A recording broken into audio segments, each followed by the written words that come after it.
Fame broadcaster Marty Brenneman here, and you're stepping inside the mayor's office. Here's your host, Sean Casey.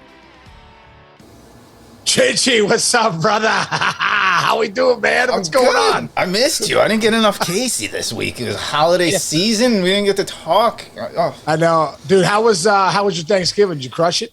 It was awesome. Hung out with the family, low-key, crushed a lot of turkey. Just makes my mom's recipe for this stuffing with sausage and sweet potatoes. Ooh, that sounds delicious. Yeah, that sounds delicious. How about you? What'd you do? I saw you bowling. Dude, I went bowling with my daughter Jillian. I'm not gonna lie to you, I did dominate. I got 3 strikes in a row, which was a turkey. And then, I'm like not the most coordinated guy. I'm coordinated, but you know what I mean. You look at the video, you're like, that's decent. You know, it's not like you know, a professional bowler. But dude, we fry our turkeys. A few years ago, my buddy Justin Lambert and I, we started frying his turkeys, and we go over and I'll tell you what, man. Every year I fry the turkey, they're like, "Hey, be careful, be careful." Have you ever seen the videos of people frying a turkey? Yes. It's like, oh my god, like a bomb going off. It's unbelievable. It's the most dangerous thing you could do. I'm glad you do that every year. Oh my god. Well, my buddy's like, he's so meticulous about everything. So like, it puts the bird in nice and easy. We now know it. You have to have the bird between 13 to 15 pounds to get it perfect in the peanut oil. It is dangerous though, because the thing starts. You know, it just starts, you know, rumbling and boiling, and you don't know. How long does it take? It takes like 5 minutes, right?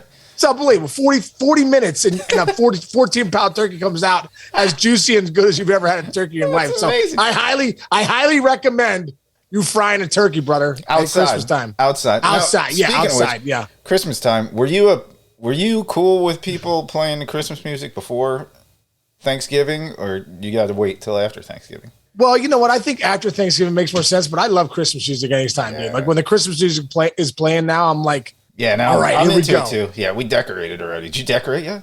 Oh, dude, we're just starting to decorate now. But you know what I did do? I hired, you know how you're driving around your neighborhood? Sometimes you're like, the hell's going on with that guy's lights? He's got 1 million lights. Like, how did he do that? And then boom, this guy over here's got the same lights. You're like, you know, so I'm like, I found a company that did it. And I was like, hey, listen, I need you to do my house. And then they gave me the bill. I'm like, that's what it costs to freaking put lights on your house and like pine trees. So dude, the other night they came chasing right after Thanksgiving, freaking lit up my house. Like literally like Clark Griswold. There's freaking lights everywhere. And at 10 o'clock at night, I go to take my dog out for a quick pee and poop in the front yard. Dude, I went out there. It was like a big league ball game. I'm like, it was like, it was so bright. It was so bright. It was unbelievable. That's so awesome. Oh my god. So worth it. All right, good. I'm gonna do it next year maybe. If I get the cash like you got. Anyway, we got a big show coming up today. Who's coming on? We got a big guest. We got our man Kevin Millar coming on, our good friend. We're gonna be talking to the real 1-5, like he calls himself. And man, it's gonna be a great one, man. It's gonna be a great one. But before we get to Kevin Millar, brother, we got a message here. We got to pay the bills. We got a message here from our good friends over at Manscaped. Ho, ho, ho, gentlemen. The holidays have come early this year as Manscaped have the gift that keeps on trimming. Santa's beard isn't so appealing when it's coming out of your trousers. And that's why Manscaped, the leaders in below-the-waist grooming, have you covered this holiday season. Now available in your country. Join the 4 million men worldwide who trust Manscaped to keep their trees trimmed and ornaments polished. Go to manscaped.com and use code THEMAYOR for 20% off plus shipping. I'll tell you what, I know this firsthand. If you want a great holiday gift for everybody, trust one of the hairiest guys going. I'll tell you what, I've had the Manscaped 1.0, 2.0, 3.0, the lawnmower, now the lawnmower 4.0. What a gift. This thing trims all parts of your body. It's sleek. The light goes on, which is great so you can see. It's waterproof. But I tell you what, one of the biggest things, I've had clippers so many years now, and they grab you, they nick you up, all that stuff. This Manscaped Lawnmower 4.0, this is the gift for everybody out there. Men, women, go get this chance. You need it, brother. Yes. You need it big time. I need it. You're not as hairy as I am, but you need it anyhow. No, I lost some of my hair here. It went into my ears, through my nose. I use a Manscaper for that, number one. And number two, what Sean's saying is absolutely true, because when he doesn't shave, it's like Teen Wolf. It's scary. It's frightening. He's so good looking. Look at him right now. And the only reason is because he manscapes. I'm going to tell you how to get it right now. You get 20% off and free shipping with the code the mayor, right? That's you, at manscaped.com. That's 20% off, free shipping, manscaped.com. Use the mayor code and you clean yourself up and be nice for Santa. You get the cookies during the holidays. Yes, you do. Go get yourself a Manscaped Lawnmower 4.0 for the holidays, Chinch. All right, we're bringing him in straight from Austin, Texas. Our man, Kevin Millar. What's up, Kev? Boy, Case, Chinchy, so good to see you guys. Too, Here we bro. are in beautiful Austin. You're in Pittsburgh. Chinchy's in New York, somewhere in Jersey, or where are you at? I'm on Long Island, man. Long Island. Oh, that's where the rich folks are. My bad. Oh, yeah. Okay. I'm probably the least rich person on this thing right now, but that's okay.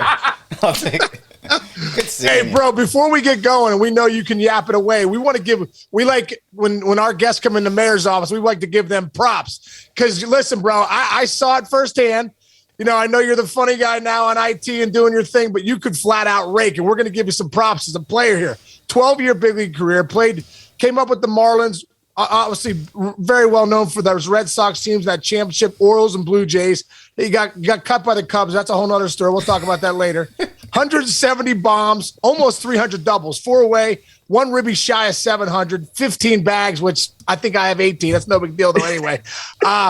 It led the league in hit by pitches in 2004. Interesting. You must have been crowding a dish with 17. Interesting. Now, these numbers right here, bro, this is the Kevin Millar I knew down in Portland in Double-A. In 2001, you hit 314 with 20 bombs, 39 doubles, 85 ribbies, and a 931 OPS. Is that correct? Because that's correct, really, Sean. that's really Thank legit.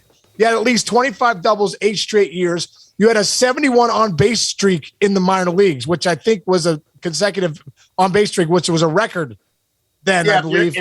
If you're into that, continue on. Oh, only if you think that's good. You only K'd 100 times once in 12 seasons, which is interesting.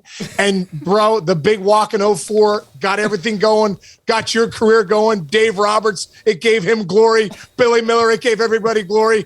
And the originator of Cowboy Up, that still is so huge there in Boston. So, dude, we had to give you props. You know, I think right now, I know you just turned 50 the other day. I saw you're 50. I was like, hey, Kevin's 50. And I can't believe you're 50 because it seems like the other day you were just hitting doubles in the gap in Portland and I was in Akron at 22 years old, and 480. 480 Akron, no big deal. Only if you like 380. Yeah. Now it seems like, bro, you're always on the ranch. I know you got a ranch out there in Austin. You're a wonderful dad, dude. You got John Lackey and Clay Buckholzer, your neighbors, which I don't know how that goes because I know those guys. And Arietta's your neighbor too. 3 pitchers. I'm looking for a position player out there. Wink, wink. Anybody want to come down here with Uncle Kevin? Because they're just different. Oh my God. What's it like having those guys as neighbors? I mean, fill us in. Well, what happens on that cul-de-sac? Yeah, I'll be real honest, Sean. I bought here 11 years ago. I'm the fake rich guy. Shouldn't be in this neighborhood. You got Chris Bosch, who's between Arietta and Lackey. You've got Clay Buckholz. They've all made millions and millions of dollars. I had to start working 9.5 hours after I got released from the Cubs. Thank you very much. After I continued on to St. Paul Saints as an undrafted player, I had $914 in the bank to start my career, so I wasn't drafted in the second round by the Reds or the Indians hitting 380 Sean Casey. I'm like, dude, is this normal? I don't even understand it. Who hits 380? Oh yeah, it's the second round pick for the Cleveland Indians. Him and the other Russell Branyan, who hit like 500 home runs out in batting practice. But that being said, guys, they're pitchers. They play 26 to 32 times a year. They make all the money. They're young. And they don't have to work. So it's a little different. I'm like the old guy that I got to go to work, guys. You guys have fun golfing, barbecuing, drinking, and doing nothing. They always ask me, do you watch Netflix? Did you see this? I'm like, you have time. I've got 4 kids, 32 practices, and everything now is specialized. So we got to be in select, and it doesn't stop, right? I'm like, when you got? By the time I get in bed, I'm out. I got to follow that. You said. Or Red Rock, or whatever the Kevin Costner thing everybody loves. Yellowstone. Wait, I gotta follow that because we try to do some form of research on this thing, Kev. So I was on your Instagram page, which I'm often on, and if you guys have not seen his Instagram page, it's one of the most fun things in the world. But in your bio, it says 7-time Father of the Year from 11 to 17. Yeah. Then you won back-to-back Husband of the Year awards from 18 and then 19. And that's where it ends. So I want to know, is everything okay? What happened in 20 and 21? Was it COVID? Are there better dads out there? What's happening? Yeah. Well, I'll be honest with you. I grinded this thing out, self-proclaimed back-to-back Husband of the Year. Gina didn't have a vote. And if she had a vote, that's probably not an award because there's some way better husbands out there. When I say that, let's be honest. The Father of the Year situation, the whole kids thing, a tick overrated. It's a tick overrated, guys out there thinking about having kids. Think about it. It's like buying a dog. Like, we all need a dog. Why? Because you're not going out of town. Because then you got to put them up for $100 in some boarding school, and then can you clean them? And then so it's a $700 process. Like to say, I've got a Labradoodle that costs, by the way, $1 million. Yes, it's free dogs. You should walk in the market and go, hey, you want a boxer? Hey, do you want a lab? Sure. Now you go get a Labradoodle that doesn't shed. It's $2 million. Hey, real quick. My dad was a physician. He was an actual doctor, and we got him and my mom a dog years ago, and now it's just my dad. And he takes the dog to the vet, and every time he leaves the vet, he goes, I should have been a veterinarian, man. I should have been a veterinarian. And he was like a big-time New York doctor because vets make $1 gazillion on your dog. Yeah, and I'm telling you, my dog needs to amputate a leg or something like that. It's gonna be a rough deal because I'm gonna have to tell the kids, and that's why I lose my thing. Like, guys, it's a dog. I'm not spending $36,000 on a shoulder. Let's get another one for $1 million.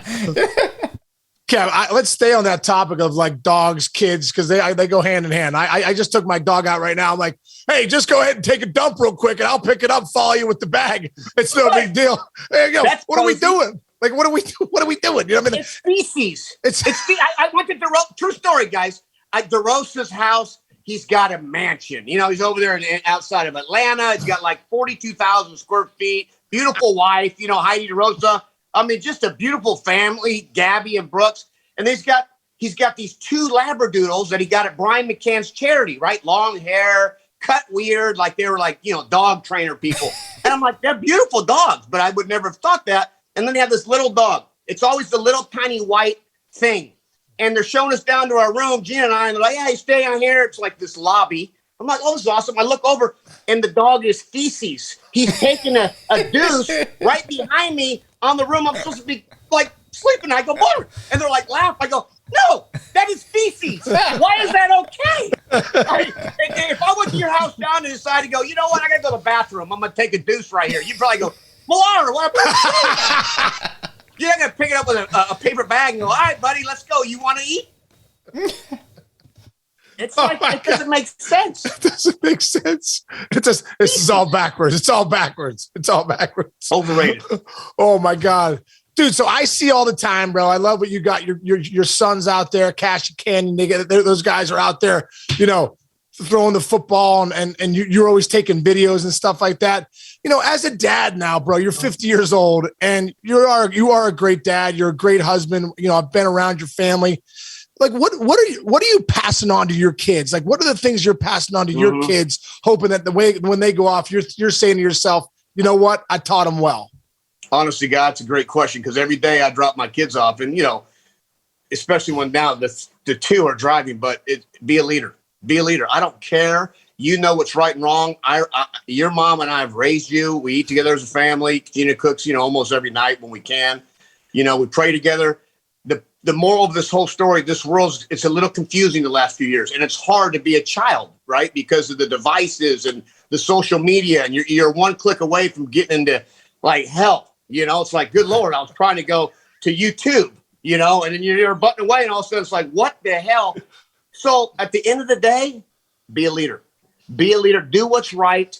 Go touch somebody's life every day. And it doesn't have to be the best quarterback or the best shortstop. There's a story. Every kid's got a story, man. Be friends. Ask somebody to sit next to you at lunch. That might not be the coolest in your eyes, but the main statement I make, Sean and Chinchi, is Be a leader. Be a lead. You lead. I don't care what the hairdos are. I don't care what people are wearing. You know, my daughter, I got 16-year-old. All of a sudden, they're like, hey, the shirt's a little too, you know, they want to show their belly, you know, or like the shorts. And that's important to me. Like, no, what? Because you have to explain. They don't know. They're just kind of following their friends. Well, no, you lead because you know. So that's the biggest thing because society, I'm tired of everybody following. Be who you are. I like that. That's great. I like that a lot. And first of all, for those who, everybody knows Kevin from being a Red Sox and a great baseball player and his great job that he does on the network. But Sean and I have seen firsthand the way he treats his kids and the dad he is and the husband he is. So listen to what he's saying right now because he's a great man with great kids. And I don't mean to suck up to you too much, but I've seen it. I've seen it. No. But I have one follow, bro. So I've been saying this, I asked this of every former athlete that we've had on. Your kids come home, your kids are athletic. They come home one day and elbows here and this and everything's off from what you said. You played Major League Baseball. Talk to the parents out there about how do you navigate going, don't listen to that coach or listen to that coach, or do you go talk to the coach? How do you handle that situation with all the sports they play? Yeah, it's funny because I, honest to God, you know, oh, you coach your boys, coach boys. I did when they were younger, right? And you get to a certain age, and then there's this one, you know, coach. I had to go grab his neck just to kind of grab his traps because it was like 92-10, and the guy was like, you know, scoring. I just went over to him, I put my arm around him, and then it was an extra grab, extra hard trap. I said, you send one more guy, you send one more kid. Yeah, we're going in the parking lot in the store. So it's your choice. And I knew right then I was probably not the greatest dad at that point because my whole thing is, and I'll be honest with you, I want the kids to have fun. I'm not that guy. I just want to sit my lounge chair down.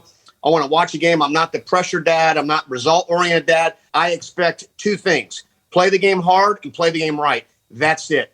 Be a good teammate for the third. But I always stress that. You play this game hard and you play this game right. The rest of it you have no control over. I can't control if you had a line drive and the diving play by that shortstop throws you out. So results aren't what it's about.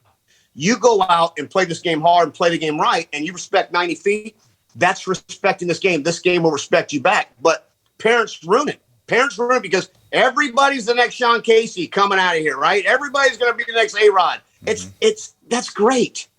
Awesome. Have dreams. But let's not lose perspective on the fun for the kid to come back and play the next year. Because how many parents put so much pressure on these kids at 12 to 15 to 16? Then they're burnt out. Okay? They're burnt out because dad's yelling at them nonstop. They swing a ball at their head. You see, he's over there, and he needs a salad with lemon wedges. So let's sit down, right? And so I'm sitting over here like, bro, who are you yelling at? If you don't know the game of baseball, like balls in the dirt you're going to swing at, you're going to make an error, you're going to strike out, you're going to throw a ball away, stop yelling. Let's learn from the mistake with a positive influence. And that's kind of the dad I am. Like, I love to talk to the kids and like get them fired up and believing in themselves, playing the best team, let's just say. And so I'll use those examples of, you know, the Red Sox and Yankees. Like, we weren't the best players, but we were the best team. So I kind of motivate them that way. I'm so sick of parents yelling and screaming because I look at the dad like, where did you play, partner?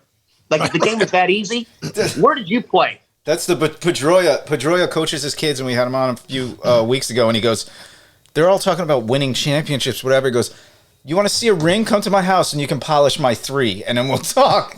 But it's the truth, though. They're just like some of these dads and moms are like, they're mean.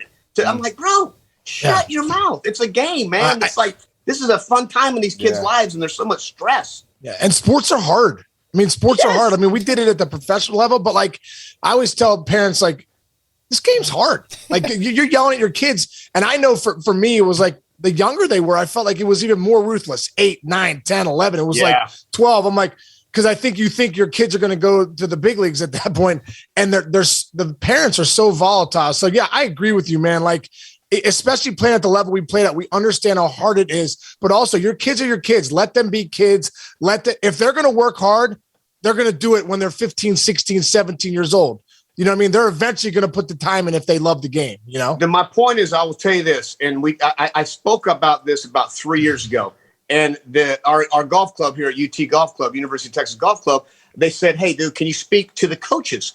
No one's ever taught coaches how to coach, right? So I had all these dads and, you know, whatever, these select ball players and And I sat there. It was pretty cool because I'm not talking to player. I'm talking to coaches now. And you know what your job was? I said, your job as a coach, all you guys, all you women, all you men, it's to make those players come back and play next year. That's your number one job, is to make sure they sign up to play football next year or sign up to play basketball or baseball or whatever it is.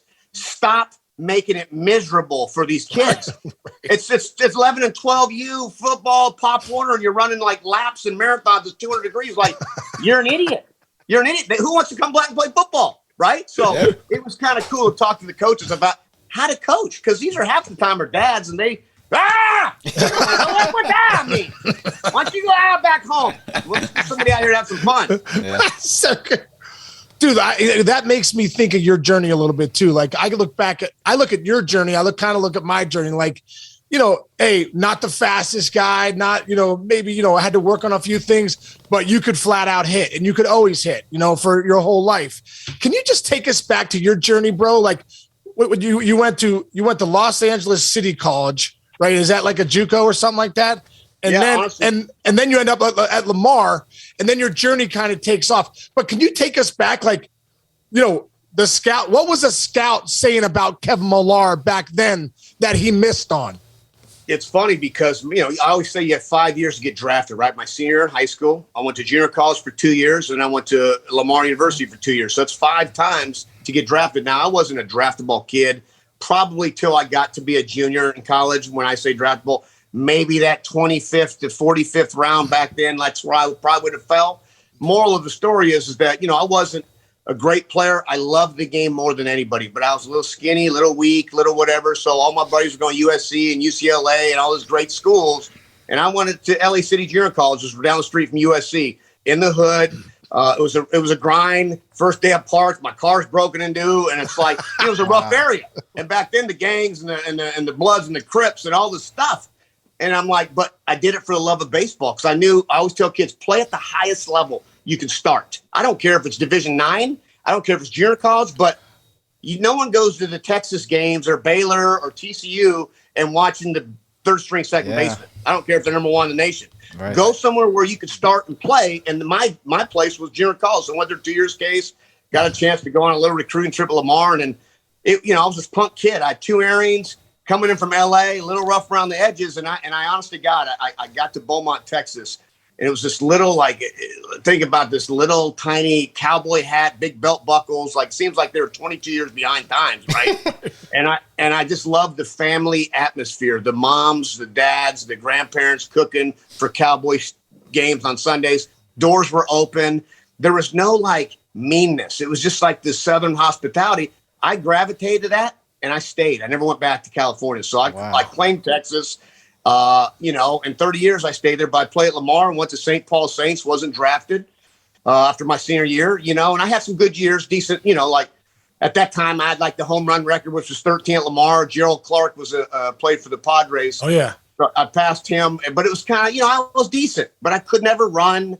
Didn't have the strongest arm, all the tools. And I joke around about it, but it's true. I didn't have a toolbox, but I love the game more than anybody. So I always say that 6 tool needs to be added. And you can't judge that into a person, right? We can look at physical sizes, but Altuve and Mookie Betts and, Alex Bregman or Trevor Story's a big boy. But I'm just saying it's a small man's game, like Pedroia you talked about. They dominate this game at a high level at 5'6" to 5'10".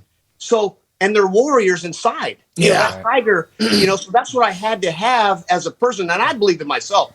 Nobody else did, and I don't blame them. But that little chip always lived with me. And I had, I didn't have a whole lot of time to fail because I didn't have a signing bonus. I didn't have a draft pick. Yeah. And so you have to battle day in and day out. So I appreciated every minute when I had a uniform on. But I love that, Kev, because I relate to that a lot. Like, you watch, me run, or you run at the time or hit, you say, oh, I don't know how that plays out, what on the 80 scale or whatever it is. But guess what? You don't know what my heart is. You don't know my passion. Right. You don't know I'm going to show up by myself and hitting the cages. You don't know how I love this game. You don't know I'm going to give it all. You don't know I'm going to get exponentially better as I start to grow as a man.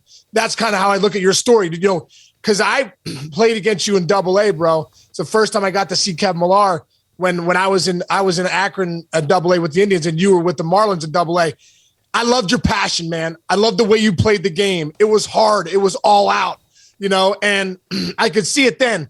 Could you talk about that too a little bit, like your mental approach, your process at the plate? How did you become such a good hitter? Because you won the MVP that year in Double-A. Did you not?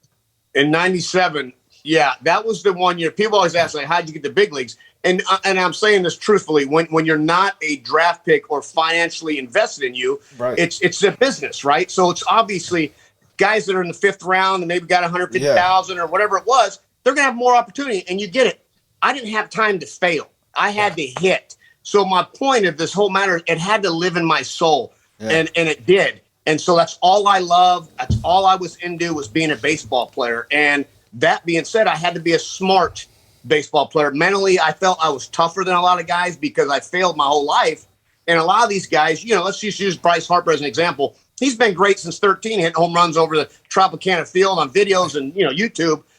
There's a lot of heat there. He's never failed. So when you get to the big leagues, everybody's kind of on the same level. Yeah. It's been like that for Bryce his whole life. Right. But then, as you grow and you grow and you grow, well, everybody gets to this level. Well, now it becomes tough. So you're going to fail a lot more. Now, do those kids know how to fail? And I always tell kids, learn how to fail in this game. You're going to get it 500 times a year. You're going to make 350 right-hand turns if you're good. And you got to know how to make a right-hand turn. I know we all want to go left, 150 out of 500 times. But 350 times you're making it right. I don't care if you line out, pop up, strike out. Learn how to fail. And the difference from this game at the high school level, I just talked to the high school team about 3 weeks ago. I said it's the same field, same bases. You got a bigger field than the Houston Astros down the road. My point is, it's more mature at the next level. When we get out, we put our helmets down, we take our gloves off because we're more mature. So if you guys can learn to tune this right now, we're all going to physically, mature different times. 19, 12, some guys you play against have beards at 13. I'm like, geez, I didn't have hair in the arms for 16. Yeah. But mentally, get tough here. So I always felt, Case, I was here mentally, and I could sit on pitches, and I'd watch and play tendencies, and they're not going to throw the same pitch 3 times. I was that guy. I would sit 1-0 changeup on the lefty. Oh, my God. I was just a, fastball ball, fastball strike. I would sit breaking ball. And I would play the odds that they're not throwing the same pitch 3 times. I had to be that guy because I didn't have the ability to sit back like a Manny Ramirez and adjust to a breaking ball and hit it 440 to right center. I mean, I had to gamble and slap it to right. And you didn't have a $2 million signing bonus, right? Because the guys I grew up playing baseball with, Ivy League guys, they were all in the last 10, 15, 20 rounds that usually get drafted. And they're like, I got to go 3 for 4 for a week to make sure I can get that guy. That guy's got $4 million. They paid him $4 million. Right. I have to hit 450 when he hits 280, right? Is that how it is for real? It was truly every at bat. I tried not to give it away because I knew an 0 for 4, you were a release away. It felt that way. So I wasn't so much like, I got to get a hit. No, I couldn't take a pitch off. That was my mentality. And so in 97, 96, I hit 320, I had 20 home runs, wherever the hell it was, in Double-A, and they sent me back to Double-A. Mark Kotsay and Billy McMillan and all these guys, they went to Triple-A. Well, I had to go back to Double-A. So now I'm like Crash Davis. I'm like 24 in Double-A. But that year, the Marlins won the World Series in 97. So I win Player of the Year in the minor leagues. I almost won the Triple Crown. It was like this great year. I'm like, this is amazing. I had a little Sheffield going. I kind of hit with Jeff Pentland, was one of my favorite hitting coaches ever, and he had Barry Bonds at Arizona State. So we started this wiggle, and it really helped me kind of stay back because I've always been a good fastball hitter. But just, I'm a high-energy guy at the plate, too. So I'm like, all right, get this wiggle going. But I ended up hitting 342, won the batting title. I hit 32 home runs, lost that by a few home runs by a guy named Matt Rowley. He played for the Binghamton Mets. And then I drove in 131. It was a big year, Triple Crown, that put me on the map when the Marlins won that World Series in 97. And that, when I didn't get called up, I didn't get a ring. In 98, though, I got called to the spring training to go to my first big league camp. And Jim Lewin, I give him a lot of credit, said, hey, I want this kid out here. And so I got a chance going there. And, that was my first big league camp. And was on the map. What did you learn from that camp? Jim Leland, what'd you take from that camp? they're pros, man. Like the discipline of these big league, like Gary Sheffield, he does not give an at bat away. Like I'm watching the greatest, like, and then, had a chance to see these guys like Bobby Bonilla and Jim Eisenreich and John Candelosi. Like they don't take at bats away, and they're pros. They have routines and they're focused, and it's, this game, it's gotta live in your soul. You can't, Ken Griffey, it's blessed. You have those blessings. Alex Rodriguez has been the best, forever. But most of us, you got to find a little something, and that something needs to be, it's your soul while you're in this mix. How about your first big league hit, bro? So you get to spring training 98, you get called up in 98 too. Take us through the call and take us through that first big league hit. No, I tell you what, Kay. So I had a decent spring training. Cliff Floyd had a rough spring training that year. And so Leland basically sent me down. They were thinking about maybe platooning me and Cliff at that time. And I'm like, I don't know where the player Cliff Floyd is. I mean, he's a stud. But, spring training, I'm like, he struck out a lot, and they're going through their things. And I'm like, dude, you're in there trying to just do everything, right? So I get sent down, no big deal. 7 days later, I get called up. And I'm like, holy cow, I'm going to the big leagues. And I go to Philadelphia. And I'll never forget calling my dad and my grandfather. And then took the cab. It didn't hit me till I took the cab from the hotel. You're by yourself. And you tell the cab guy, where are you going? I said, the vet. Wow. You playing the big league? Yeah. The vet down the road here. Yeah. So I walk in, your jersey's hanging. So I don't sniff anything in Philly. And we go to Pittsburgh the next 3-game series. And I double switched. I think it was for Josh Booty, to be honest with you. No way. Going to third base in the 10th inning. And I'm facing, Lee, I walked my first at bat. It was whatever it was. I walked, and then my first in the bat in the 11th or 12th, whatever it was, Rich Loizo, I got a base at the center field.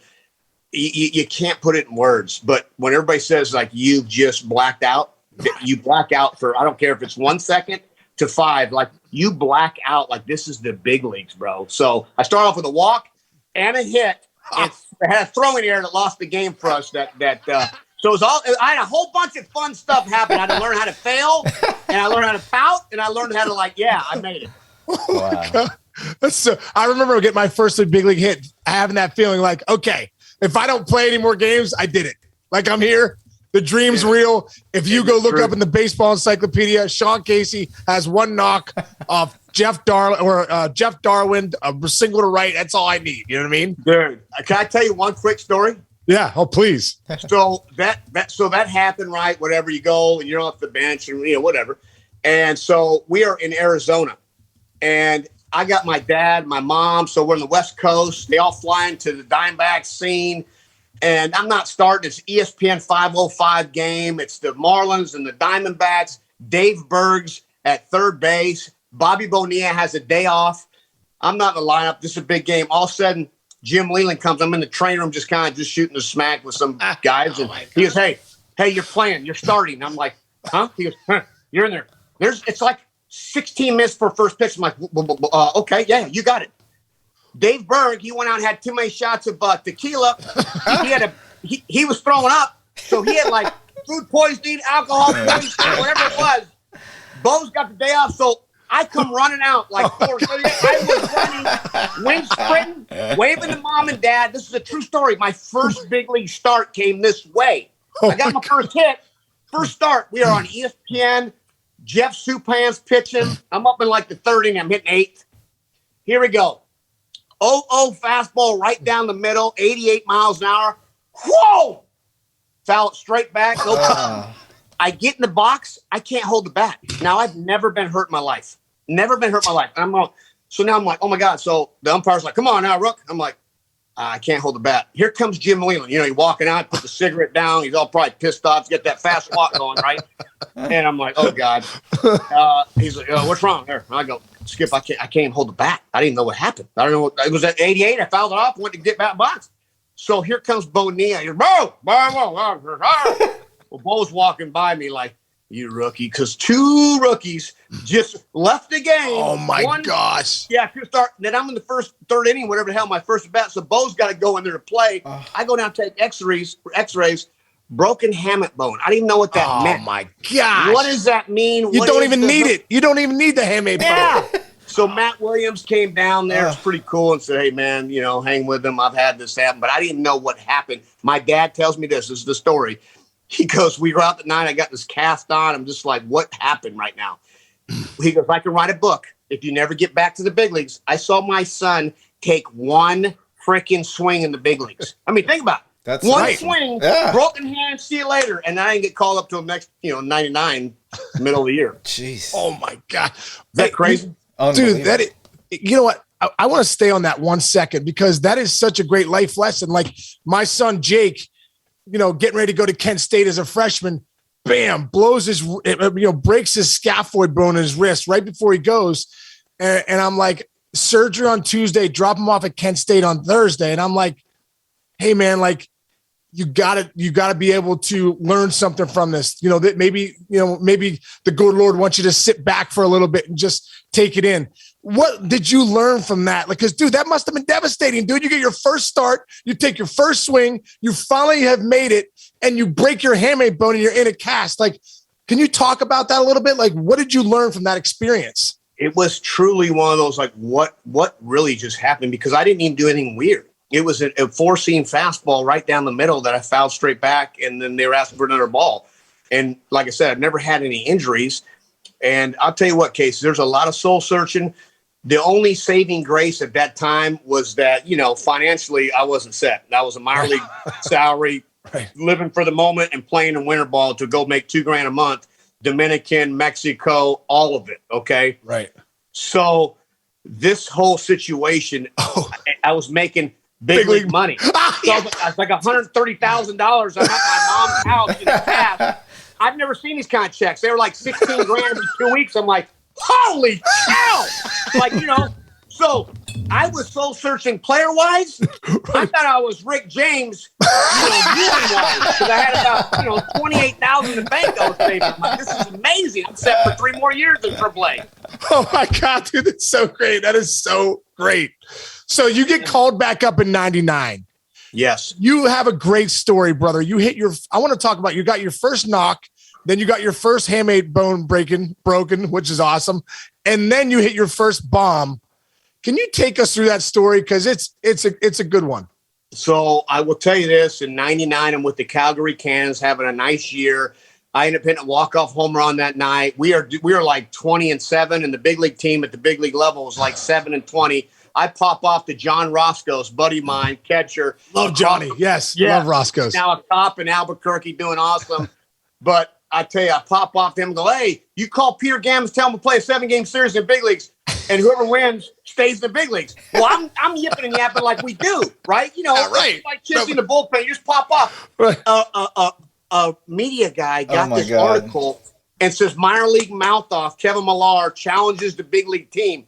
I get called into the office, and he plays, Lynn Jones, my manager, plays a voicemail from Dave Nabrowski and John Bowles and says, you better tell Millar to shut his mouth. I'm like, what just happened? I'll never go to big leagues. Holy, I was at about 360, feeling good. This is a true story. For a week straight, I didn't get a ball to infield. I get called in a week later. They say, you're going to the show. Oh, my God. What? So Derek Lee and I are buddies, right? We've been buddies for years, and all of a sudden they told D. Lee, hey, he was struggling. Go down, for 2 weeks, get your swing right. We're going to call Millar up and let him fall on his face. I never went back down the minor leagues ever. Wow. I for good Lord willing, I hit about 340, 330, and my first home run was in Wrigley Field. Rick Aguilera on the mound for the Cubs, just got traded over there. My dad and his dad are bowling in Valencia, California at a bowling alley. Bowling alley. So Rick Aguilera's dad and your dad are bowling together. Each other. And so my dad's like, how cool is this? And then whatever. It wasn't that cool because Rick blew a save. I hit a ball over Sammy Sosa's head. It goes behind him, and the ivy, he's looking around, and Jeff Blauser was playing center at that time, runs over and throws it in to Benito Santiago. Freddie Gonzalez is our third base coach, and he's doing this. And I'm like, what? I've never ran this much in my life. It's slow, right? It was an inside the Parker, a 3-run home run. Rick Aguilera blew his like first save with Chicago, I think, and I hit that. And to this day, Case, the only guy with the inside the park in Fenway Park and Wrigley Field inside the Parkers, and you know that. You and I are the slowest people in the world. Wait, you're the only guy to do that in Wrigley and Fenway? Yes. How rare is that? I mean, who does that? It's Millar. He runs.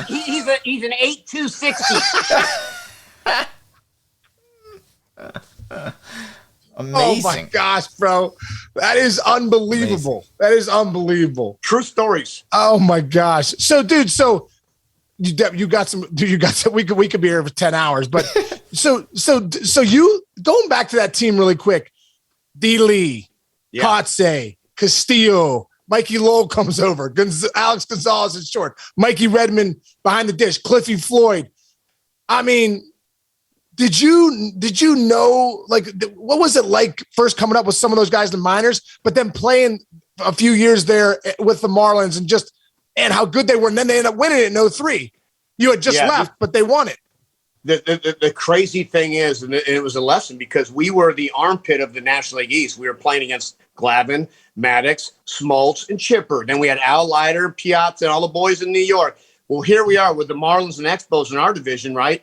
Phillies were better than all of us. Not that much, but they were. We lost 100 games a year, okay? And I always thought experience was overrated. You know, oh, yeah, whatever that means. Well, you know what it does? It means a lot, because you look at the years that we had, it'd be like the Texas Rangers this year. They went 60 and 102, okay? That's a terrible year. That was like our years in Florida. But then you look at our staff. Ryan Dempster, A.J. Burnett, Brad Penny, Josh Beckett, Carl Pavano, our infield, Derek Lee, Luis Castillo, Alex Gonzalez, Mikey Lowell, Preston Wilson, Cliff Floyd, Kotze, Blanco. Was Juan Pierre there? No. Who? Juan Pierre? He wasn't there, was he? No, not yet. No, he was after me. But I look at these teams, I'm like, these guys, we had 10-year careers.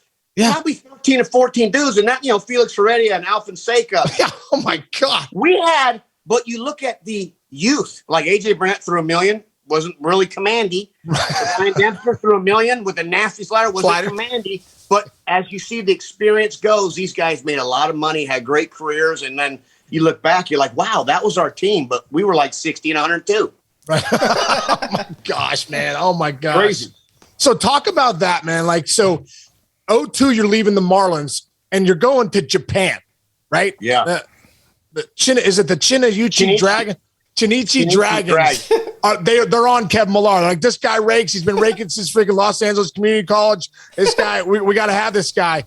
And then there's a big switcheroo, and your life's going to change forever because of that switch. Could you take us down memory lane of what was going on there in your life about going to Japan, then not? Yeah, so this is exactly what happened. After 2002, I had back-to-back 300 years, right? 2001 had a nice year. 2002, I come back, hit 306. So back-to-back 300 years with the Marlins, whatever. Well, Theo Epstein is the first time ever a 28-year-old general manager is now the GM for the Boston Red Sox in 2003. 2002, we got non-tendered. That was like a bunch of our type of players. I said, like Travis Lee, Millar, Robert Fick, Brian Dahlback, David Ortiz, all of these non-tenders that were like, 280 and 20, let's just call it, right? We were in the cesspool, which non-tender, like there's a lot of stuff out there. Well, the Marlins were going to sign Todd Hollingsworth for $1 million.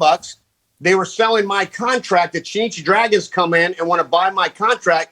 So they get $1 million from the Dragons. It'll be even. They'll get rid of me. They can get Hollingsworth for free. Well, then I agree to principal with the Chinichi Dragons for a 2-year, 5.4. It's the most money I've ever made in my life. I'm like, wow. Yeah, let's go. Japan.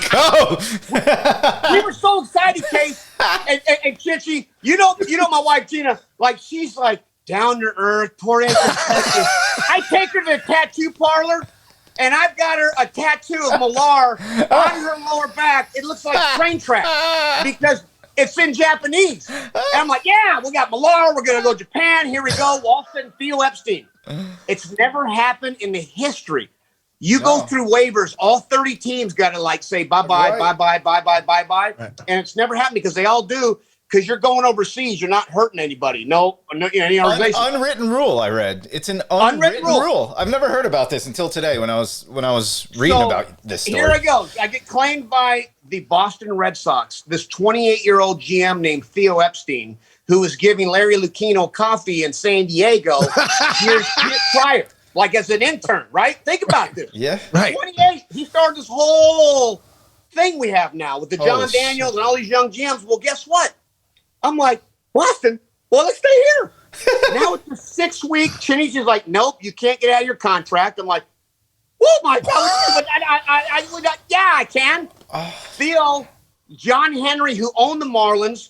Oh, that's right. Sold them to Jeff Floria in 1998. 2002. After he purchased it from Wayne Huizenga, he bought the Boston Red Sox with Tom Warner for $750 million then. So I've played for John Henry for a little bit, Yeah. Well, we're 6 weeks. I got Lucchino, Henry, Theo. I've got Japan. I've got my agents, Seth and Sam Levinson. We called the Jewish Cowboys. We're like on the phone at 4 a.m. for the time change. It went on, and all of a sudden it was getting to the end. And then finally, Lucchino was like, this dude isn't Barry Bonds. It's Kevin Millar. Who cares about this guy? Let's move on. I go, I can't. They're going to kill me over there. I go, you got to stay with me. Finally, it gets resolved. Japan, I guess they were going to cancel like the Oakland and Seattle game in Japan to let me out of this verbal contract with Chinichi Dragons, because we've done that before with like a Dodgers third baseman or something. We've let them to go back if they've got cold feet. And that's how that all happened. At February 13th, it was done. February 14th, I was in my truck from Beaumont, Texas, driving to Fort Myers, Florida. I'm a Boston Red Sox. 2-year, 5.6. I'm like, let's get it! Your wife still has a Japanese tattoo?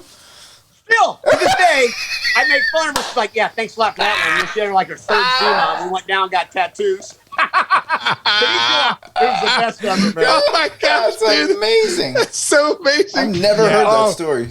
So, bro, this is where it's all changing. You're in your truck. You're on your way to freaking Fort Myers, Florida. You're a Boston Red Sox, 2 years, $5.6 million. Theo Epstein's 28.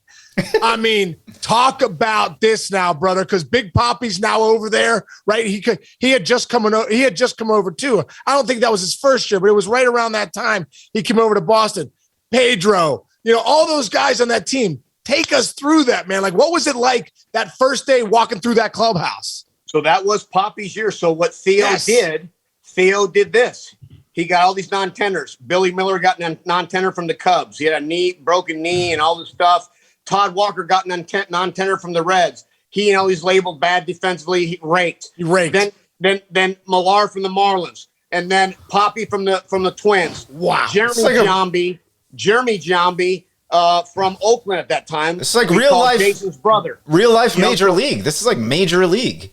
Right? So here they are. The Red Sox had this weird year in 2002. They had Jose Hoffman and Carl Everett and all their players, and they're trying to clean up this clubhouse, whatever that was.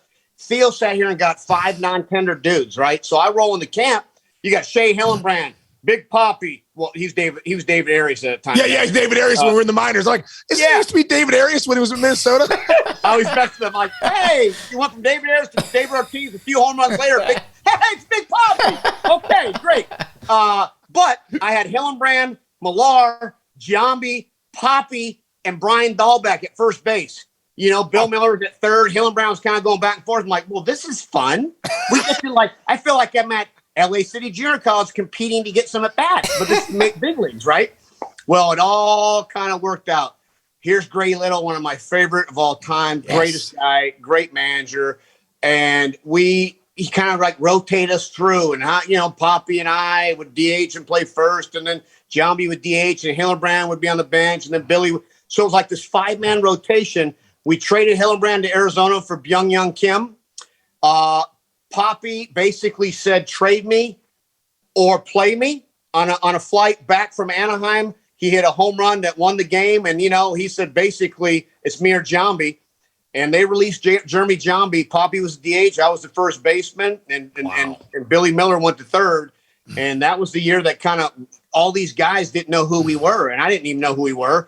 And we kind of blended and had a wonderful year and an offense that really Billy Miller won the batting title as the number 9 hitter in the American League in 2003. We had 7 dudes with 20-plus home runs. Oh. And our lineup that year, I thought, was better than the lineup in 04 when you had Nomar and Manny and Johnny Damon and Todd Walker and Veritek and Nixon and Bill Miller. And it was just a really, really balanced OPS, on-base percentage, 360 or higher.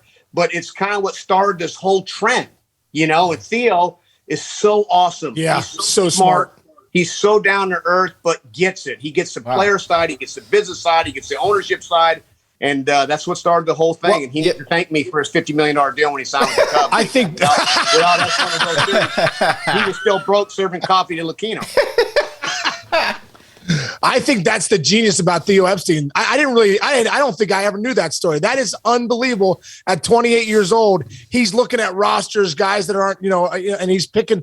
And you guys were all, turned out to be the reason that, that they end up winning the whole thing in 04. Chinch, what do you got, brother? No, it just exploded into my head because I was at ESPN at the time. So you want to talk about the media. You talk about a 28-year-old kid trading Nomar Garciaparra. At that time, I will never forget. I love this man, and he'll admit to it. Peter Gammon said in a meeting, Nomar Garciaparra is going to be bigger to Boston than Larry Bird in one show one day. And then you forget that Nomar was a 360 hitting super duper star, and it was like, he's out. Like, what was that like for you guys? That's what I'm saying.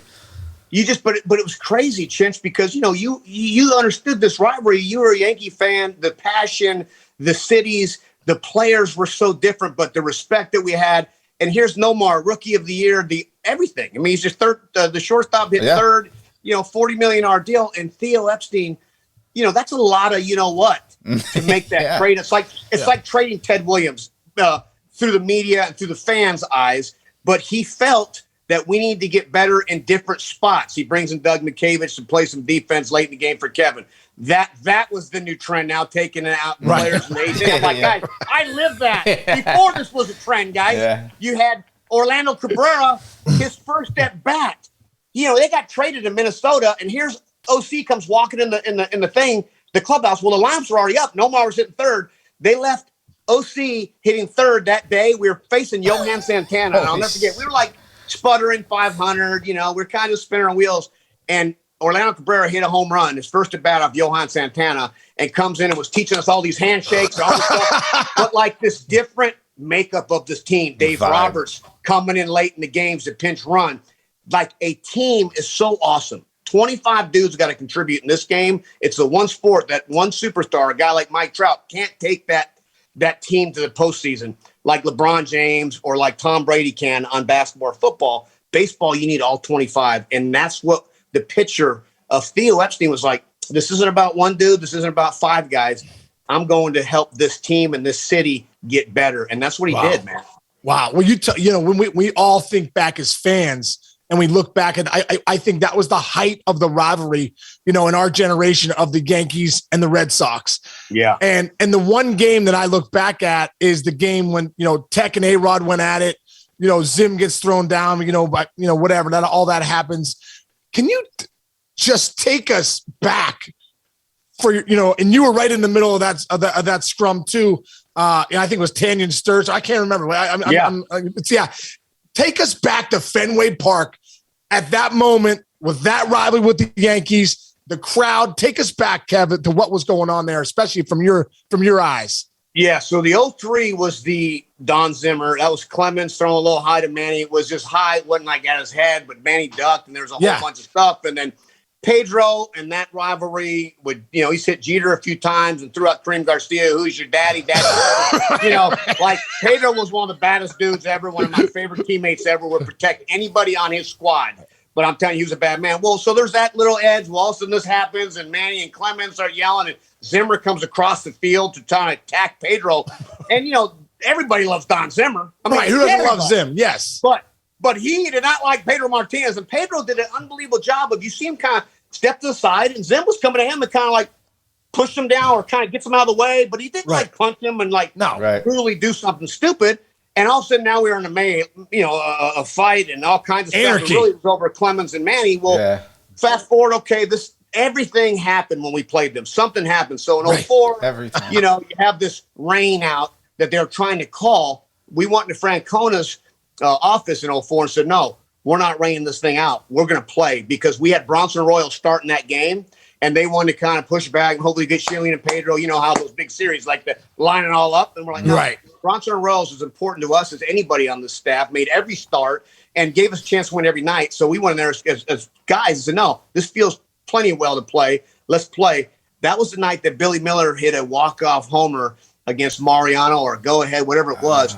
But we got in the fight, the curveball to A-Rod. It hits him in the thing. They do their da-da-da-da fight. Here we are, big, huge brawl. Yeah. Canyon Sturts is getting choked out by Gabe Kapler. And, like, stuff's getting weird, you know. And Poppy's actually helping that scenario. So Sturtsy doesn't, you know. So we're over there in this on-deck circle. Well, we win that game off Mariano and Billy Miller. Boom, homer.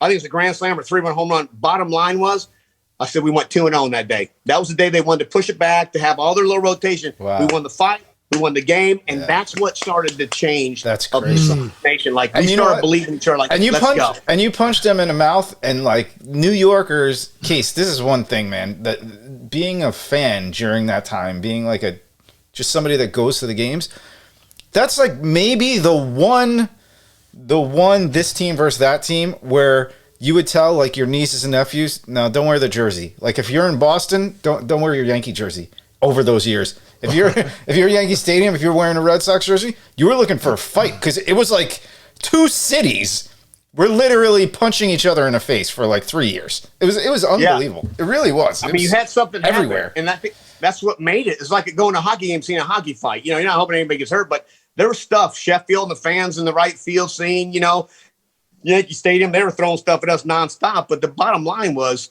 I'll tell you, it was pretty cool. Dude, down 0-3, because listen, man, I think for you, this is one of your biggest legacies, because I really believe you go back to the Red Sox teams, you don't have a Kevin Millar on those teams, you don't have a title. I promise you, there's no doubt about it, for what you bring to a clubhouse, you know, and the leadership that you brought.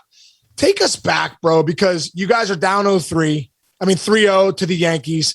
It looks totally dim, right? You guys are about to be done. And I think it was Dan Shaughnessy wrote, you know, articles saying, you know, you guys are just bums or whatever.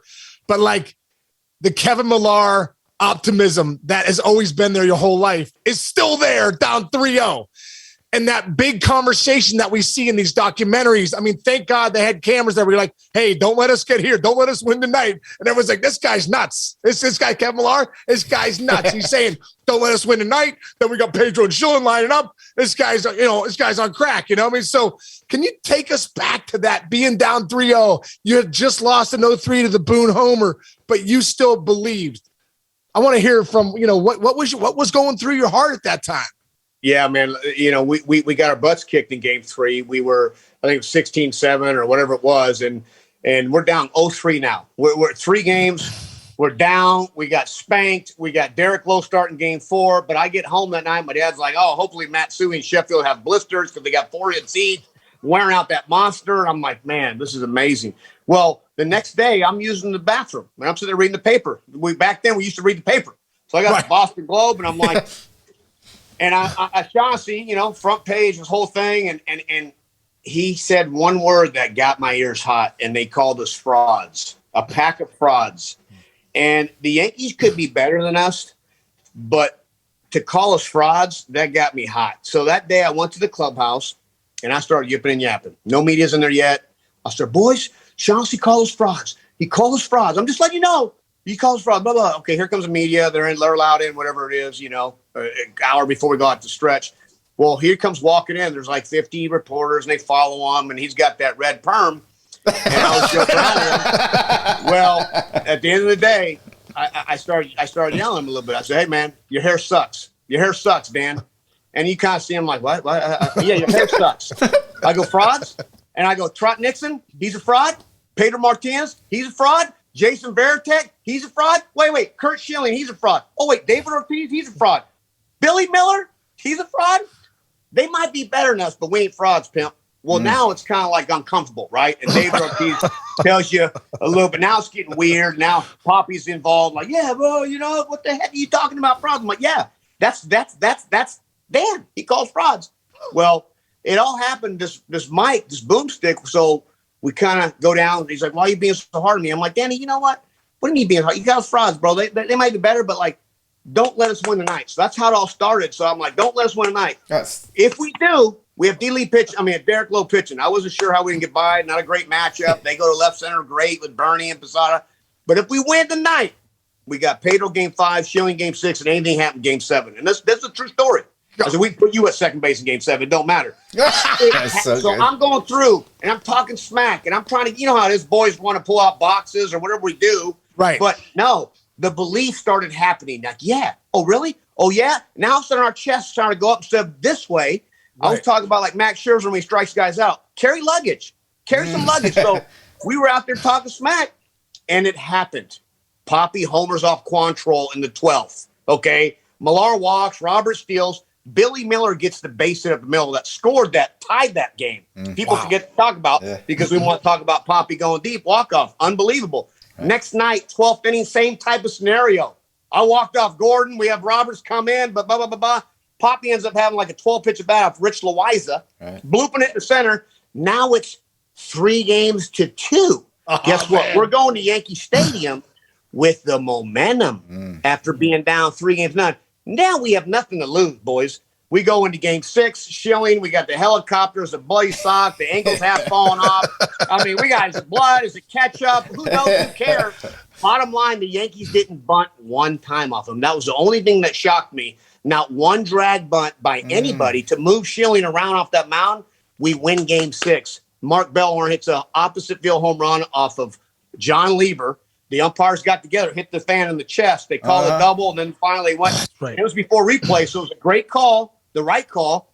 We go to game 7. The only thing I said when I left that day, I said, we have a chance to shock the world. We have a chance to shock the world. Because first time ever. First time ever. It's never happened. It's never happened. I go, how often do you get a chance to leave your hotel room? It was the most viewed game going at that time because the biggest rivalry. Here we are, and they beat us in game 7 with the Aaron Boone home run in 03. We are back here, same two teams, game 7, and we were down 0-3. Let's go shock the world. Oh, my God. And here we go. Did. We're up 6-0. Kevin Brown started, and, thank Johnny Damon, grand slam, couple home runs. It was over, boys. It was over, and it worked out the exact way. One word, fraud. And that's it. Without that word, I'm probably going there, too, grabbing some boxes going, So thank you, Dan. So thank you, Dan. Sean, thank you, Dan. Reverse the Curse, all the books you wrote. Thank you so much. You made Shaughnessy millions, bro. You made Shaughnessy millions. Yeah. He had a book written about the curse, and then when we reverse the curse, pat yourself on the back, Danny. What about Tito, man? Because Grady obviously was kind of the fall guy in 03. They bring in Terry Francona in 04. Obviously, he becomes a legend there in Boston, but that really started in 04. What did he bring to that clubhouse? Yeah, and I truly love me some Grady Little, and he did, he got the fall guy. I mean, really, I'm losing with Pedro Martinez. We didn't have a closer that year when they pulled him out. We had Alan Embry and Mike Timlin, but I don't care. You're going to go down game 7. You're going to lose with the best, and that's the way it is. That's the way I always believed, and then that didn't happen when they tied it up and they won the game, and Boone hits a home run off of Wakefield.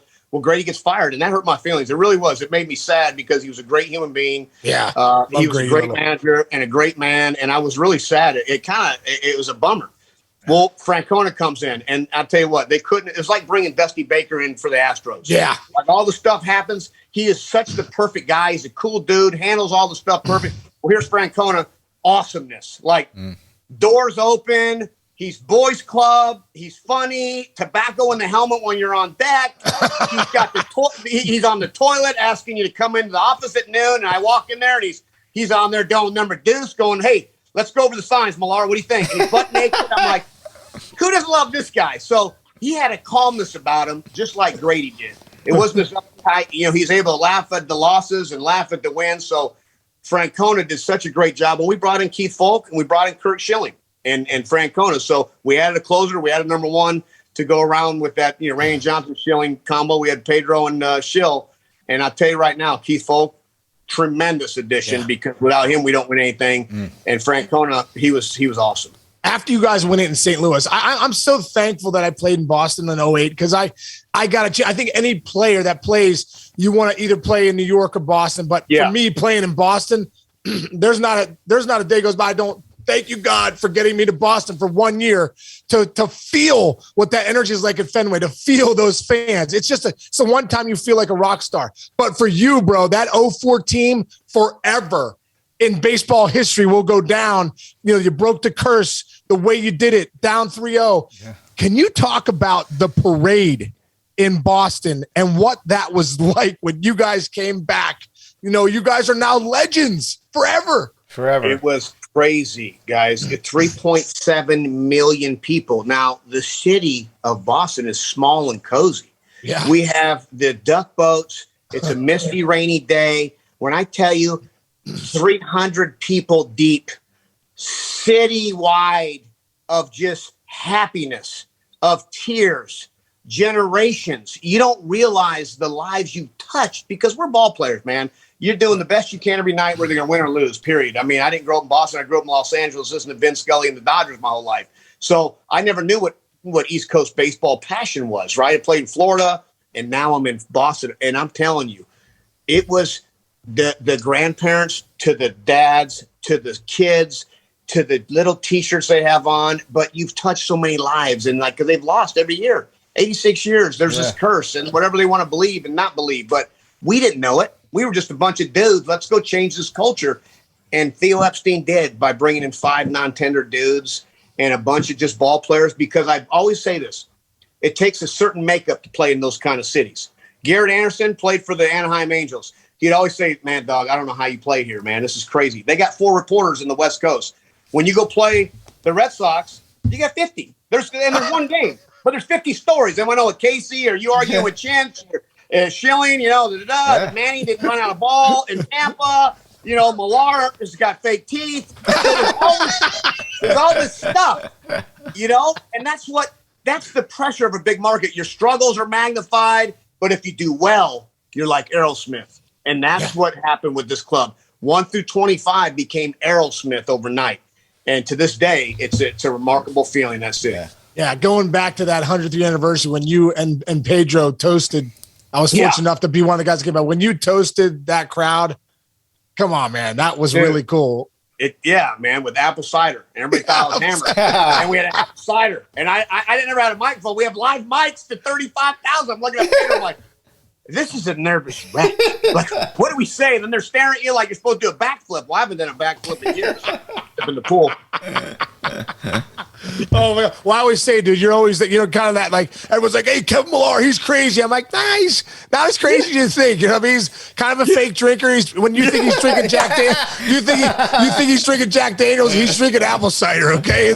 He told the bartender, I'll slip you a 20 when they get the vodka shots, make sure you put water in mine, okay? That's real quick, Casey and my wife Gina, man, because Gina's not a fake drinker, country girl drinker. I'm like, she's gonna grab whatever she's gonna drink. I'm like, and I'm not fake drink. I'm that guy. Oh, you're crazy, Jack Daniels. I'm like, whoop, over the shoulder, or just kind of sneaky stuff, right? When tequila, I'm gonna pay you to get me water, but just bring so you know which one mine is.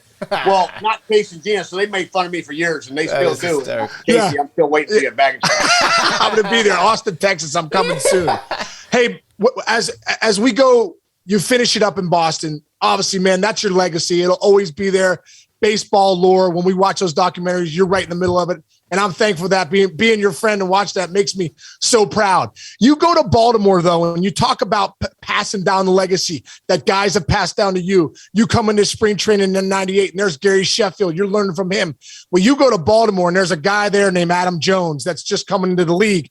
And he talks a lot about you, and he ends up having a great big league career. Can you talk about that now at that stage of your career where you're kind of on the back end, but you got a young star coming in like Adam Jones? What was that like passing that on to him? Yeah, I was always, when we played, like there was the veterans. You had some mean veterans that were like, I get the bear rookie, hey, and I was not that guy. I always loved the younger guys, bro. And Nick Markakis and Adam Jones, I truly, they were 21-year-old studs. I mean, Nick was just a beautiful hitter. Adam Jones coming over as a shortstop for the Mariners, and then he's in this deal. I think it was George. Man, who was it? George Sherrill deal. He went to Seattle, and Jonesy came over to the Orioles. But just a stud center fielder, great body, great guy you can laugh with. And you want to teach these kids, and you gravitate to these young kids because you want to teach them to do the right thing. Because it's fast, man, up there. You're making big money. You're a young man in life. Some haven't gone to college, some have, but like there's a lot you got to learn. So I want to be that guy to kind of teach them, and I always respect 90 feet. And one thing about Jonesy and Markakis, and I'm going to tell you this, they played every day. They posted up every single day. We got beat a lot, and they ran out to their position, right field and center field, and that's not easy. And so hopefully as an influence, like you want to play, man. There's too many guys who want days off. No, you're paid to play. Those fans are there to see you play. Get out there and play and figure it out. I don't care how you feel unless something's broke. And I'll tell you what, those two guys posted up every single day. And, it's awesome. I still consider them friends. Yeah. I look at your one time leaving there. You're able to, you had some great years there too in Baltimore. I mean, you did really well. You had great numbers there. Adam Jones, Markakis, kind of your legacy passing on. 09's your last year with the Blue Jays, and you got to see, you've already seen Pedro Martinez up close, maybe the greatest pitcher of all time, but now you got to see Doc Holliday up close too. Can you talk about watching Roy Halladay and what it was like, him doing his craft there in Toronto? Yeah, I'm gonna tell you, it was awesome. I go into spring training. Scott Rowlands with the Blue Jays. Roy Halladay, they call him Doc. Everything's Doc. I get there day one, and Paul Bachel and I, when we played together, was the old backup catcher at Lafayette, Louisiana. Old Bach. Love Bach. Yeah, couldn't hit a lick. Poor guy was a catch and throw guy. He was a backup catcher with starters' money. The bottom line is that we always go first name basis because in sports, everybody's got nicknames. Hey, what's up, Case? Hey, Mayor. Hey, 158. Right. It's always like your numbers. Hey, 248, Chinchy. Like. Rich, I didn't know your name at the network for 10 years. I thought your name was Chinch. I'm like, who's Rich Cincimino? I'm like, that's Chinch? Shit, hey, Rich. So I was always the first name guy as a skit. So obviously Doc, he's the franchise and the Blue Jays. And I'm like, hey, Roy. And you saw the first day, he's kind of like, hey, Kevin. So I called him Roy. And so I just would Roy him to death. Hey, Roy, how you doing, Roy? Oh, hey, good. I'm like, what? The name's Roy, isn't it? Are you Doc? I mean, what, you get a heart surgeon? What do you got? So the funny story, okay, Doc is getting ready to get traded that year. We were having a lot of trade stuff, not knowing if he's going somewhere in 09. I'm like, oh, no. So randomly, I roll into, after a game, there's a jersey hanging up in my locker. And this is how awesome he is. Nothing was mentioned, nothing. It said 215. Without your 7 for 47, my name would be Roy. Love, Doc Halladay. Quote. Because he dominated you, right? 7 for 47. Yeah. I was against Roy Halladay. He owned me, and I have that jersey to this day. I have it. It's one of the few I have up. But I'm going to tell you right now, one of the truest and greatest pros I've ever been around. And I had Ricky Romero there, and all these young pitchers, and Travis Snyder, and these young little talents, right? And I was like, bro, if Roy Halladay's beating you to the park, then we got a problem. He's there at 11 o'clock getting his work in. Nobody worked harder. Nobody was on the bench every single pitch. Don't miss a pitch. He was there next to you to give you a high five. And you know that, Case. You double in, 2 out ribby in the 7th or 5th. And there's your team giving you 5, not like 6 people. 6 guys, coaches. And then there are 5 up there eating the spread, right? Roy Halladay never missed a pitch, man. And you're able to talk the game. Talk about how to win 20 games, talk about pitch count, bowling ball early in the game to have about 35 pitches to go through 3 innings, didn't care about strikeouts. He wanted to give his bullpen 3 to 4 outs to win 20, not 12 outs, not 15 outs. Now we give high fives if you go 3 2/3. Like, good job! Awesome! Yeah. Like, you know what I'm saying? So one of the greatest pros I've ever played with. It was Roy Halladay, Doc. Dude, this is a perfect segue to our the one thing we do at the end here. We do who'd you own and who owned you? Who'd you own and who owned you? It's Mike Mussina I owned. I don't know how. His equipment didn't match up with my equipment because I was a heater guy. But I was able to sit on those hitters' counts with him. It was always like that little breaking ball at the right time or whatever it was. God. But I hit about 450 off Mussina, if I'm not mistaken. Wow. Most home runs with Tim Wakefield. I think I had like 7 or 8 or 6, something like that. Wow. When I left Boston. Now, who owned me? We know Roy's 7 for 47 was stock, okay? But I think it was Mark Burley, we were playing 05 for a playoff game with the White Sox and the Red Sox, and I got benched. And I'm like, Burley's on the mound. I was 0 for like 16 off him. I'm like, what? But I couldn't get a ball to infield. So you look at some of the guys on me, like we're with Pettit, David Wells, Mark Burley. So I started seeing, I'm like, maybe he just sucked against lefties. Lefties, only lefties. Yeah, outliers, cutters, left. Like, get off me, guys. Can you guys work a little away? Yeah. Oh my God, so good. All right, the last thing we got, Kev, we do a little segment called 9 and 90. Chich, you take it away, brother. Yeah, you want to hear how famous Sean is now? Listen to this quick. Hall of Fame baseball broadcaster Marty Brenneman here. It's time for 9 and 90, the most ridiculous segment in all of sports. You got Marty Brenneman when he he gives takes you notes now and stuff. You two people, the two guys I met in the very beginning of your times at MLB Network was right about the same time, and the fact that both of you like take notes now and you have television shows. Wait! I'm so proud. I got like these two. Don't sleep on these now. When I got to read. Look at this. See?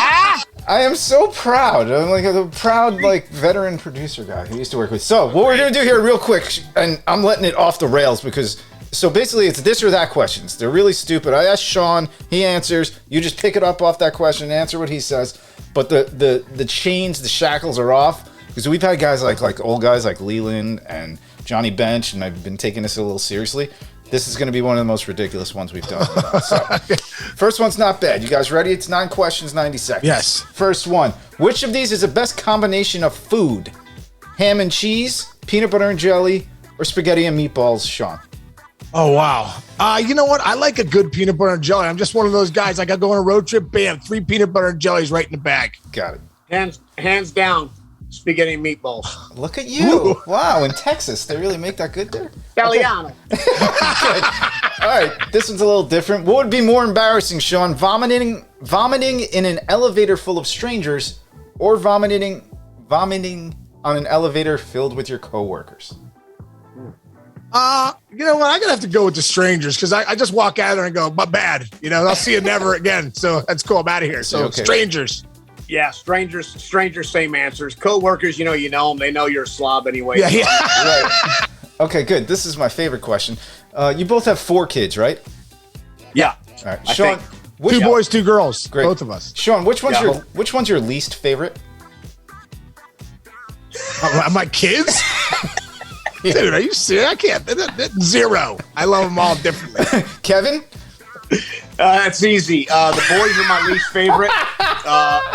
And my favorite is the girls, Karis and Kylie. But the boys, because you know what? You got to wear them out. There's a different father-son relationship. You wear out the boys. You're like, hair, grab them if they're fighting in the backyard, right? The girl's like, oh, yeah, honey, you wear whatever you want.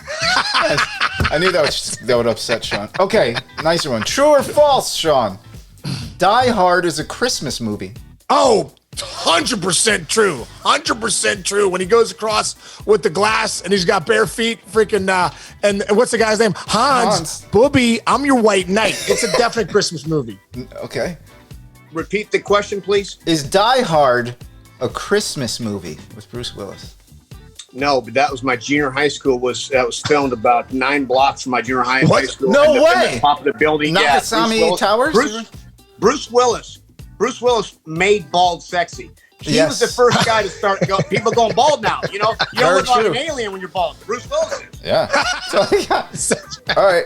Here, this is a little more serious of a question. 2 great first basemen here I have. Sean, in their prime, you have the chance to draft one of these 3 legendary first basemen.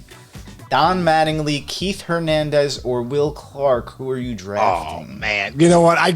They're all 3 unbelievable, but Will Clark was my guy. I still think he's got Hall of Fame numbers. Will Clark, I would have drafted. Donnie Baseball. I knew you were going to say that. I knew it. His son went to Lamar University, so let's give it up for LU. Thank you. I love it. All right. I love it. You mentioned bald. You can only have one of these hairstyles for the rest of your life. A Vin Diesel shaved head, a Mitch Williams mullet, or a Fabio lock. Oh, man. You know what? I'm going to have to go with the Mitch Williams mullet. Because I think life's all about having a good time, and that's a good time when you got the party in the back. Oh, where's he going? Yeah, right there, guys. I'm going to go with, I'm going to go with this look right here for the rest of my life. Yes. Oh, my gosh. Yes, there it is. You also had cornrows at one point in your life, Kevin. Did you not? Yeah, I did. My bad. I was just aiming for a hit. All right, 3 more quick ones. We're over a minute and a half. Who cares? Sean, have you ever pooped your pants? Yes, I have pooped my pants. I thought I gambled and lost. I thought it was a fart, and it turns out it wasn't. Okay, Kevin. I have video. To confirm it with Brian McCann, Mark DeRosa, Phil Nevin, myself, and the great Kevin Towers. We're on our way, and we're playing golf in Pebble Beach at the World Series of Golf. I had the greatest outfit on. I had white pants, and I tried to squeeze one out. And I've never done it in my life, and it didn't smell like it, and it smelled like, feces. And B-Mac and everybody's, I'm in the middle seat in the back. Nevin's driving, Towers in the front, D-Row and Mac are on either side. And like, what is that? I think I just pooped my pants. We get out, there is a snail track, and D-Row, I have video, and he's like, oh my God. Nevin's like, hey bro, can you clean out the seat in the back? I go inside to get pants. The guys in the pro shop, here we are. We're at that not Pebble, the other one of the other nice horses. And I'm like, I just need a pair of pants, quick.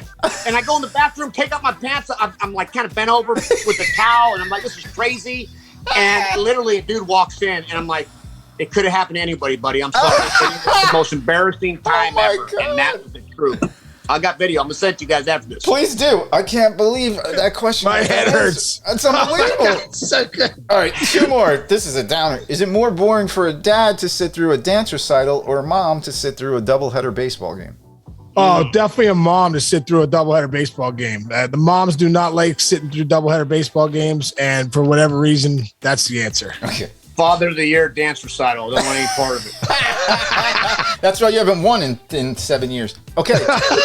This last one I'm excited about. It goes to Kevin first. It's the first time we've asked the guest first. Wow, first time ever. Yeah, Kevin, if you were ever out to dinner at, say, Tao in New York City and got the opportunity to meet like an NFL legend such as, I don't know, Drew Brees, Yep. would you introduce him to your friends or just keep the conversation to yourself? It's a great question over there in 56 in Lexington. I don't know if I've ever been at Tao over there. Right. 200 times. At Drew Brees, he and I would get, in close contact early, but I'm definitely an introduction guy because I'm a man of the people. Right. Me and The Rock. Yeah. We're a man of the people. And so I like to bring everybody involved because it's called Boys Club. Right. Case, have you ever been in a situation exactly like that? I was in the situation. I believe you guys were both there, and I think if you're gonna meet Drew Brees and he comes over to say hi to you, you should box out your friends, make sure they can't freaking get in the area. Talk to Drew Brees like you've known him for years, and then send him on his way and sit back down and have your friends bury you for the next 15 years. 15 minutes. You got 1 year. We've been burying you for 1 year for every minute you spoke to him without introducing us. Hey, John, we're over here. Yeah. West Side High School. My kids go down the road. Yeah, Right. Austin. Yeah. Your kids are quarterbacks too, right? No, it's okay. You didn't want a picture Yeah, with them. Nick Foles, I'm a big fan too. Yeah. The guy just, that year too, by the way, that was a year he broke like every Peyton Manning, he broke every record in the league. He literally floated in with no, anyway. All right. He didn't want to talk to you guys anyhow, so you know what I mean? That's true. That's 9 Dude, and 90. We did it. Kev, thank you, brother, so much. This has been unbelievable. Thanks for your time, man. And hey, listen, I'll be down in Austin soon, bro. Just go to baggage claim in a couple days. Just wait for me. I'm gonna come out, boom, like from the baggage claim under the plane. I'll be in the bag. It's a package deal. All right, bro. Love you, man. We'll see you soon, brother. Thank you, boys. Thank you, man. Thank you. Thanks. You got it. Boys, we did it. All right, man. Oh my God. I mean, like, we've been doing this. This is our 31st episode. Oh my God. And like Millar was a guy that was like, well, at some point we're gonna get Millar, and it's gonna be one of the greatest shows we do. And we just finally got to him. He's one of the greatest, funniest dudes I've ever met. In his stories are nuts. Just so great, and was a great player. I think people you miss that when you go look at his numbers. You're like, this guy could play, and I played against him since AA. Yeah, all the way up through our careers, and but more importantly, one of the best dudes. Just a great friend, one of my best buddies. Yeah. you too, just how he Yeah. treats everybody that he comes across. Never big leagues anybody. Just one of those guys, man. One of those guys you come across in life, and you're like, that guy's as genuine as they come, and really special. And this last hour plus, shows how awesome he is. Yeah, absolutely. And you I only have a couple friends like this, and you are one of them. But him, you got to understand. You go to like the playoffs. Boston's in the playoffs a lot, and you walk around the Boston area with that guy, and he is a god. But he stops. He talks to everyone the same way he just talked to us just now. He will joke around with a fan, like, and just sign everything, and it's a testament to the person that he is. So yeah, no, it's amazing. He gives everybody, the attention they deserve when they come around, and just a wonderful guy and a wonderful dad, man. He's got 2 daughters, 2 sons. Mm-hmm. His wife Jean is great, and just great people. So that was awesome, dude. I've been looking forward for that one for a while. We were keeping him on the burners for a while. We're like, all right, let's bring Millar. Bring Millar in. So. Yeah. Awesome. That was awesome. It was awesome. Well, I can't believe he pooped his pants, and they have it on video. That's even holy better. Cow. I was afraid to ask that question, but that is an all-timer. Woo! Great, man. But anyway, dude, it's great to be back with you. Like, I missed you the last week or so. Me too, Chich. There's like the holidays come around. Next thing you know, I'm like, we gotta get back on a show here. So we're back, brother. We're back, and like I said to everybody out there that's tuning in, we're very grateful you're coming into the mayor's office with us. And, like we said, anytime you can subscribe, download, it really helps us out a ton. Yeah. Just do it. Because I don't know why, but just do it. It helps us big time. So buy a Manscaper too while you're at it. Yeah, buy a Manscape, and Revtown jeans. We're getting chilly sleep. We're getting everywhere. So All right, brother. Okay, Chichi. Love you, my man. I'll see you next week, brother. Thank you.